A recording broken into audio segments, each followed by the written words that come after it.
नमस्कार दोस्तों, आप सभी का स्वागत है आपके अपने रविवार यूट्यूब चैनल पर। आज हम बात करने वाले हैं पैसिव और एक्टिव वॉइस के बारे में। वॉइस क्या होते हैं, कितने प्रकार के होते हैं और वॉइस तीन रूपों में टेंसेस में काम करते हैं। नंबर एक प्रेजेंट टेंस के पैसिव और एक्टिव वॉइस कैसे बनते हैं। नंबर दूसरे पास्ट टेंस के पैसिव और एक्टिव वॉइस कैसे बनते हैं। और तीसरे आपके फ्यूचर टेंस के पैसिव और एक्टिव वॉइस कैसे बनते हैं। सब्जेक्ट और ऑब्जेक्ट क्या होता है, इनके बारे में आप समझेंगे। आज इस वीडियो में केवल हम प्रेजेंट टेंस के पैसिव वॉइस के बारे में समझेंगे। और वैसे आप लोगों को बता देना चाहते हैं कि जो प्रेजेंट टेंस होते हैं उसमें से पैसिव वॉइस बनती है केवल प्रेजेंट इंडेफिनिट की, प्रेजेंट कंटिन्यूअस की, प्रेजेंट परफेक्ट की। और प्रेजेंट परफेक्ट कंटिन्यूअस की नहीं बनती है। उसी प्रकार पास्ट परफेक्ट कंटिन्यूअस की नहीं बनती है, और फ्यूचर कंटिन्यूअस की नहीं बनती है, और फ्यूचर परफेक्ट कंटिन्यूअस की भी नहीं बनती है। ये चार टेंस होते हैं, इनकी पैसिव वॉइस नहीं बनती है। क्यों नहीं बनती है? क्योंकि इनमें बीन या बीइंग पहले से मौजूद हुआ होता है, इसलिए इनकी पैसिव वॉइस नहीं बनती है। आज हम समझते हैं वॉइस। वॉइस क्या होता है? वॉइस का हिंदी अर्थ आपका वाच्य होता है। वाच्य कितने प्रकार के होते हैं? तो वाच्य जो है कॉमनली अगर इनको डिवाइड करते हैं बेसिक के आधार पर, तो ये दो प्रकार के होते हैं। नंबर एक में एक्टिव वॉइस यानी कृतवाच्य, और नंबर दूसरा होता है आपका passive voice. Passive PASSIVE passive voice यानी कर्मवाच्य। अगर हम इनके नाम से भी देखें तो कर्म मीन्स होता है ऑब्जेक्ट, मतलब पैसिव वॉइस में जो आपका सब्जेक्ट होता है, पैसिव वॉइस में जो आपका सब्जेक्ट होता है, तो इनके नाम से स्पष्ट होता है कि वो एक्टिव वॉइस का ऑब्जेक्ट होगा। और अगर हम एक्टिव वॉइस की बने तो एक्टिव वॉइस में कृत होता है। कृत का मतलब सब्जेक्ट होता है। कृत का मतलब सब्जेक्ट होता है, और सब्जेक्ट का मतलब कर्ता होता है। कर्ता का मतलब जो कार्य को कर रहा होता है, जो कार्य को करता अर्थात किसी सेंटेंस में एक्शन दिखाता है, किसी वाक्य को करता है। जैसे राम, एग्जाम्पल के तौर पर समझ सकते हैं, राम बाजार जाता है, तो इस सेंटेंस में एक्शन कौन कर रहा है? तो इस सेंटेंस में एक्शन राम कर रहा है, अर्थात राम एक सब्जेक्ट है। अगर मैं कह देता कि राम जो है मोहन के साथ बाजार जा रहा है, या राम पुस्तक पढ़ने जा रहा है, तो यहाँ पर जो आपका पुस्तकालय होता है या पुस्तक होते हैं, ये आपके ऑब्जेक्ट होते हैं। और इनमें ऑब्जेक्ट टू टाइप्स के होते हैं। अगर ऑब्जेक्ट की बात करें तो ऑब्जेक्ट्स दो प्रकार के होते हैं। नंबर एक में डायरेक्ट ऑब्जेक्ट, और नंबर दूसरे होते हैं इनडायरेक्ट ऑब्जेक्ट, मतलब प्रत्यक्ष कर्म और अप्रत्यक्ष कर्म। प्रत्यक्ष कर्म वे कर्म होते हैं, यानी डायरेक्ट ऑब्जेक्ट वे ऑब्जेक्ट होते हैं जो सेंटेंस में स्पष्ट रूप से हमें दिखाई देते हैं, और इनडायरेक्ट ऑब्जेक्ट वे होते हैं जो स्पष्ट रूप से हमें वाक्य में दिखाई नहीं देते हैं, इनडायरेक्ट ऑब्जेक्ट कहलाते हैं। ये तो हो गया पैसिव वॉइस क्या होता है, एक्टिव वॉइस क्या होता है। जो आपका पैसिव वॉइस होता है, पैसिव वॉइस में जनरली वर्ब की थर्ड फॉर्म यूज भी होती है। पैसिव वॉइस की अगर हम पहचान की बात करें, आइडेंटिफाई की बात करें, तो इसमें क्या होता है कि जनरली वर्ब की थर्ड फॉर्म होगी। जनरली इसमें वर्ब की थर्ड फॉर्म होती है, या तो फिर बीन या फिर बीन लगा होगा, तो हम पहचान लेंगे ये सेंटेंस कौन सा है, पैसिव वॉइस। और एक्टिव वॉइस में क्या होता है कि केवल जो है इसमें वर्ब की थर्ड फॉर्म ऐसे डायरेक्ट नहीं आती है, लेकिन डायरेक्ट नहीं आती, और इसमें जो है सब्जेक्ट ही रहता है, ना कि ऑब्जेक्ट सब्जेक्ट बन जाता है। तो ये हो गई एक्टिव और पैसिव वॉइस की पहचान। अब हम बात करेंगे प्रेजेंट इंडेफिनिट टेंस का पैसिव कैसे बनाते हैं। इसको नोट कर लेना, हम इरेज कर रहे हैं। अगर बात करें हम प्रेजेंट टेंस का मतलब होता है आपका वर्तमान काल, अर्थात वह वाक्य जो वर्तमान में चल रहा हो। पहचान क्या है? वर्तमान में जो कार्य हो रहा हो, वो हम किसके अंतर्गत पढ़ेंगे? प्रेजेंट टेंस के अंतर्गत पढ़ेंगे। प्रेजेंट टेंस के आपके 4 भाग होते हैं। नंबर 1 में प्रेजेंट इंडेफिनिट। तो हम सबसे पहले समझते हैं प्रेजेंट इंडेफिनिट टेंस की पहचान क्या है इंग्लिश में। तो अगर इसकी एक्टिव वॉइस की बात करें अर्थात सेंटेंस कैसे होगा, तो अगर एक्टिव वॉइस की बात करें तो इसमें सबसे पहले आपका सब्जेक्ट होगा प्लस वर्ब की फर्स्ट फॉर्म, ये आपका अफर्मेटिव का है, ये अफर्मेटिव सेंटेंस का है। अगर अफर्मेटिव सेंटेंस की बात करें तो ये अफर्मेटिव सेंटेंस का पहले सब्जेक्ट होगा, फिर वर्ब की फर्स्ट फॉर्म में यस या ईएस लगा होगा, प्लस अगर लेफ्ट पार्ट है तो लेफ्ट पार्ट होगा, नहीं तो ऑब्जेक्ट होगा, ये आपका एक्टिव वॉइस का फार्मूला है। अगर अफर्मेटिव सेंटेंस है और उसका हमें पैसिव बनाना है, अगर अफर्मेटिव सेंटेंस है उसका हमें पैसिव बनाना है जो कि प्रेजेंट इंडेफिनिट टेंस का है, तो सबसे पहले मैं ऑब्जेक्ट को सब्जेक्ट बनाऊंगा। तो सबसे पहले मैं ऑब्जेक्ट को सब्जेक्ट बना लेता हूँ, यहाँ पर ऑब्जेक्ट लिख दिया, फिर इज एम आर, फिर इज एम आर, और इज एम आर का यूज किसके अकॉर्डिंग करेंगे, जो आपका ऑब्जेक्ट बन करके आएगा। अगर ऑब्जेक्ट ही सी इट होता है या किसी का नाम या प्लेस होता है तो हम इज का यूज करेंगे। अगर यू दे वी होता है तो हम आर का यूज करेंगे, क्योंकि ये प्लूरल सब्जेक्ट हो जाते हैं। सब्जेक्ट्स दो टाइप्स के होते हैं, नंबर 1 सिंगुलर सब्जेक्ट्स, नंबर दूसरे प्लूरल सब्जेक्ट्स। और आई के साथ हम हमेशा एम का यूज ही करेंगे, प्लस वर्ब की थर्ड फॉर्म ऐड कर देंगे। अगर लेफ्ट पार्ट होगा तो लिख देंगे, नहीं तो बाई लगा देंगे, और बाई के बाद जो सेंटेंस का सब्जेक्ट होगा उसको लास्ट में ऑब्जेक्ट बना देंगे। सेकेंड टाइप, अगर निगेटिव सेंटेंस है, क्या है, अगर निगेटिव सेंटेंस है, अगर निगेटिव सेंटेंस है तो निगेटिव सेंटेंस में फार्मूला एक्टिव वॉइस का क्या होता है, एक्टिव का, इसमें क्या होता है कि सबसे पहले आपका सब्जेक्ट होता है, सब्जेक्ट के बाद डू या फिर डज होता है, प्लस नॉट होता है, प्लस वर्ब की फर्स्ट फॉर्म होती है, प्लस लेफ्ट पार्ट होता है, प्लस ऑब्जेक्ट होता है। यहाँ पर भी वही काम, पैसिव वॉइस सेंटेंस में हम क्या करेंगे, सबसे पहले ऑब्जेक्ट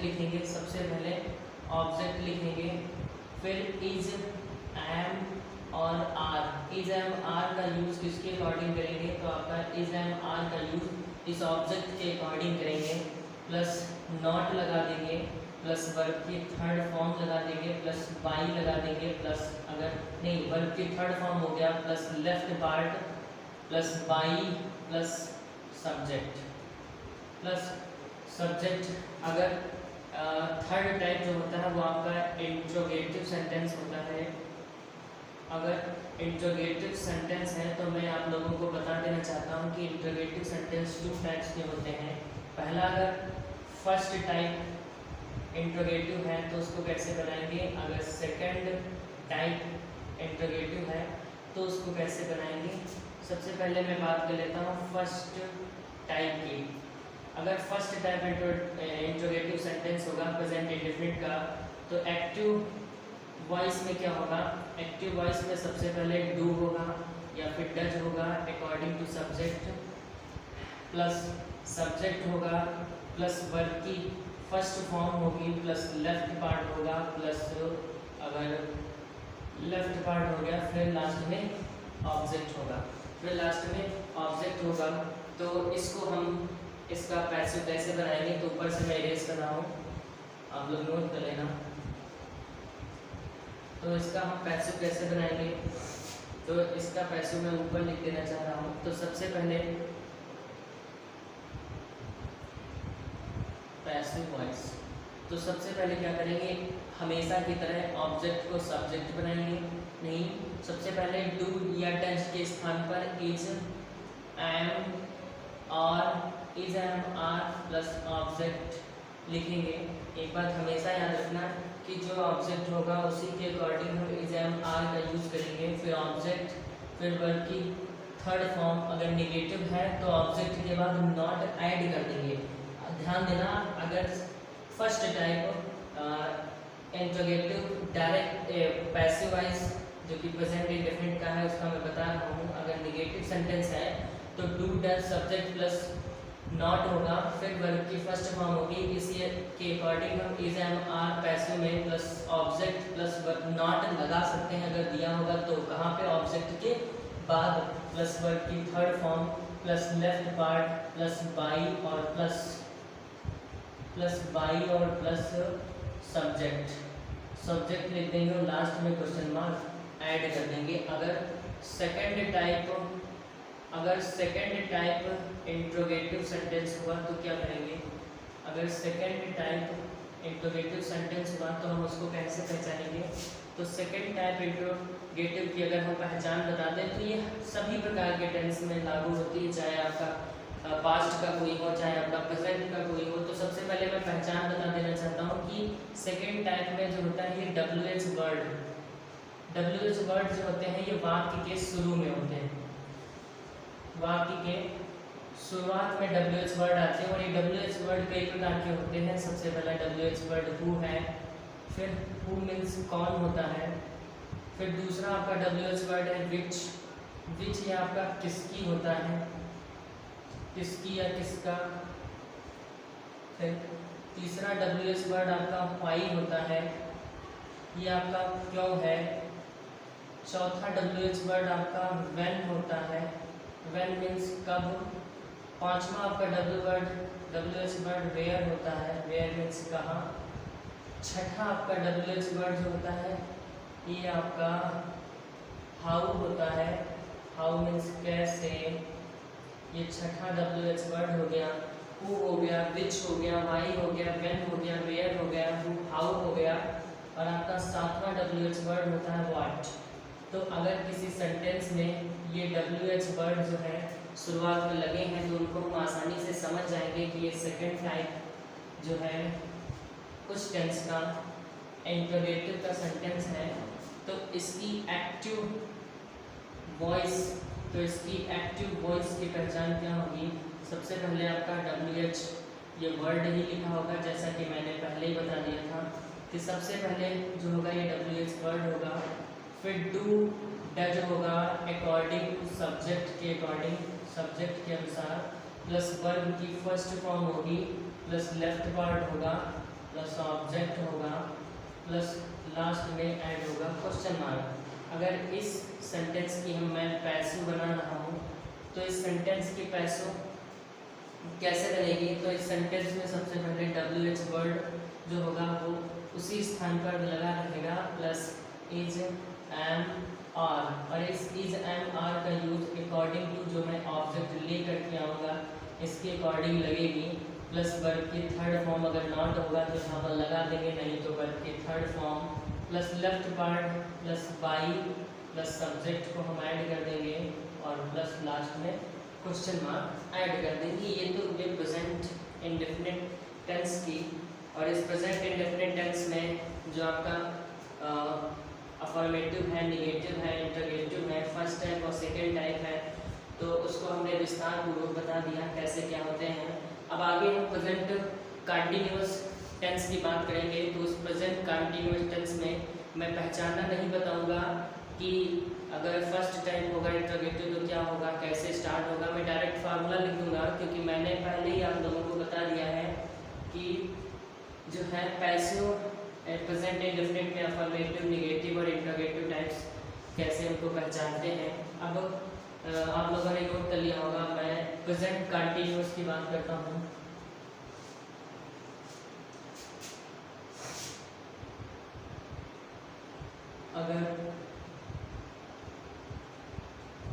अगर प्रेजेंट कंटिन्यूअस टेंस हुआ, प्रेजेंट कंटिन्यूअस टेंस, तो सबसे पहले अगर मैं अफर्मेटिव की बात करूं तो अफर्मेटिव सेंटेंस में एक्टिव वॉइस की पहचान क्या है? सबसे पहले आपका सब्जेक्ट होगा, प्लस इज एम या और होगा, प्लस वर्ब की फर्स्ट फॉर्म में ING होगी, प्लस LP होगा यानी लेफ्ट पार्ट, प्लस ऑब्जेक्ट होगा, प्लस जो है फुल स्टॉप होगा। अगर इसकी मैं पैसिव की बात करूँ तो अभी तक हमने सीख रखा है कि ऑब्जेक्ट को सब्जेक्ट बनाते हैं।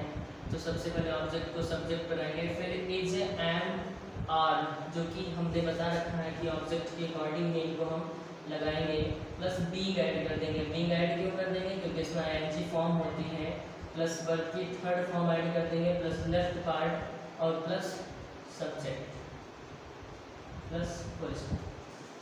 इसके बाद अगर निगेटिव की बात करें, निगेटिव सेंटेंस में क्या होगा?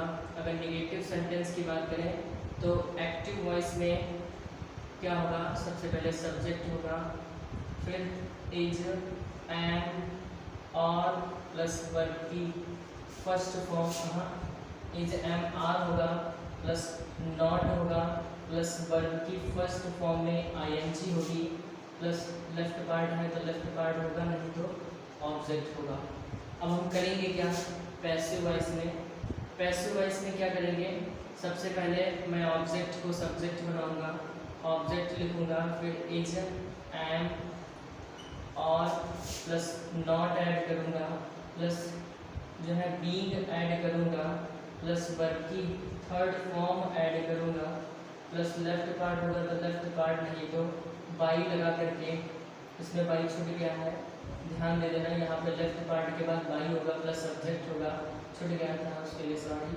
वर्ब की third form plus left part plus by plus जो है सब्जेक्ट होगा। अगर इंट्रोगेटिव होगा, अगर इंट्रोगेटिव सेंटेंस होगा और वो भी फर्स्ट टाइप होगा तो उसमें क्या होगा? एक्टिव में सबसे पहले आपका यहाँ पर एज होगा, एम होगा, आर होगा, प्लस सब्जेक्ट होगा, प्लस सब्जेक्ट होगा, प्लस जो है वर्ब की फर्स्ट फॉर्म में आईएनजी होगी, प्लस लेफ्ट पार्ट होगा, प्लस ऑब्जेक्ट होगा और लास्ट में क्वेश्चन मार्क होगा। इसके पैसिव में मैं करूँगा क्या कि सबसे पहले जो कि इज एम आर को लिख दूंगा, और जो ये इज एम आर होगा वो सब्जेक्ट के अकॉर्डिंग नहीं ऑब्जेक्ट के अकॉर्डिंग होगा, जैसा कि मैंने पहले ही बता दिया था। Is am are plus object plus being add करूँगा, अगर नॉट है तो नॉट लगा दूंगा ऑब्जेक्ट के बाद, प्लस वर्ब की थर्ड फॉर्म ऐड करूँगा, प्लस बाई ऐड करूँगा, नहीं बाई से पहले लेफ्ट पार्ट ऐड करूँगा, बाई ऐड करूँगा और फिर बाई के बाद सब्जेक्ट लिखूँगा और फिर लास्ट में क्वेश्चन मार्क लगा दूँगा। ये आपका प्रेजेंट कंटिन्यूअस का फर्स्ट टाइप इंटरव्यू हुआ। सबसे पहले इज एम आर लिखूँगा, फिर ऑब्जेक्ट लिखूँगा, फिर बीइंग लगाऊँगा, फिर वर्ब की थर्ड फॉर्म, फिर लेफ्ट पार्ट, फिर बाई प्लस सब्जेक्ट और लास्ट में आपका क्वेश्चन मार्क लगा दूँगा। अब मैं बात करता हूँ प्रेजेंट कंटिन्यूअस टेंस का, जो आपका सेकंड टाइप इंटरोगेटिव होता है।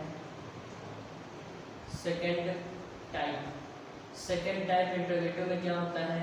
अगर मैं एक्टिव वॉइस की बात करूँ तो सबसे पहले आपका WH वर्ड लिखा होगा, WH वर्ड के बाद आपका इज एम या आर लगा होगा, प्लस सब्जेक्ट होगा, प्लस वर्ब की फर्स्ट फॉर्म में आईएनजी होगी, प्लस लेफ्ट पार्ट होगा, प्लस ऑब्जेक्ट होगा और लास्ट में क्वेश्चन मार्क होगा। अगर मैं इसको पैसिव वॉइस बनाऊंगा तो पैसिव वॉइस में क्या करूँगा? जो कि WH वर्ड को लिख दूंगा, WH वर्ड के बाद इज एम आर को जो कि नहीं लिखूंगा क्योंकि ये सब्जेक्ट के अकॉर्डिंग होगी एक्टिव वॉइस में। अब मैं इनको ऑब्जेक्ट के अकॉर्डिंग लिख दूंगा, प्लस ऑब्जेक्ट ऐड करूँगा, प्लस बीइंग लगाऊंगा, अगर नॉट होगा तो बीइंग से पहले नॉट ऐड कर दूंगा, प्लस वर्ब की थर्ड फॉर्म ऐड करूँगा, प्लस लेफ्ट पार्ट ऐड करूँगा, प्लस बाई ऐड करूँगा, प्लस सब्जेक्ट और लास्ट में क्वेश्चन मार्क। ये हुए आपके प्रेजेंट इंडेफिनिट के निगेटिव, इंटरोगेटिव और अफर्मेटिव कैसे बनाते हैं, और इसके बाद प्रेजेंट कंटिन्यूअस टेंस के निगेटिव, इंटरोगेटिव और अफर्मेटिव सेंटेंस की पैसिव वॉइस कैसे बनाते हैं। इसकी मैं नेक्स्ट वीडियो में बात करूँगा कि प्रेजेंट परफेक्ट कि कैसे पैसिव वॉइस बनाते हैं, और फिर पास्ट और फ्यूचर के भी पैसिव वॉइस कैसे बनते हैं, मैं उसकी नेक्स्ट वीडियो में बात करूँगा। आप लोगों को अगर वीडियो अच्छी लगे, समझ में आए, तो कृपया इनको नोट कर लेना है। ये वो फार्मूले हैं जो हमेशा आपकी परीक्षा में 2-4 नंबर की मदद करेंगे ही। देन लास्ट में कह देना चाह रहा हूँ कि thanks for watching this video.